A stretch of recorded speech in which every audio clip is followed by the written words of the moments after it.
सर्वेषां यात्रिकाणाम् आकाशरूड्डाने स्वागतम्। अस्माकम् उद्देश्यं व सुरक्षितं तथा सुखकारी यात्रा प्रदानम् अस्ति। व सर्वं गन्तव्यस्थानं समये प्राप्नुयेम इत्येव अस्माकं प्राधान्यता। कृपया सर्वेपि आसनपट्टिं बन्धन्तु। आसनपट्टिसङ्केतं प्रज्वलिष्यति तदा आसनैव उपविश्यताम्। देव्यः तथा सज्जनः समस्तकार्यगणतः प्रार्थना अस्ति यदा आपत्कालेन विमानस्य आपत्काले निर्गमनाः सन्ति समीपस्थनिर्गमनं जानन्तु तथा लक्ष्ये स्थापयन्तु।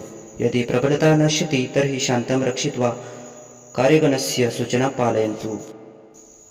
आम्लजनकच्छादनं स्थानेव उपरितलोप्यते। मुखाच्छादनं कृत्वा पट्टिकाम् आकर्षतु। सम्भाव्य सन्दर्भे श्वासनस्य अध्यस्थितः जीवपालका उपयोजन्ताम्। कृपया सर्वाणि विद्युत्यन्त्राणि अवलम्बयन्तु। विमानयाने धूम्रपानं निषिद्धम् अस्ति। इदानीं समयः 2:02 विमानम् अधुना उड्डयनार्थं सिद्धमस्ति। धन्यवादः।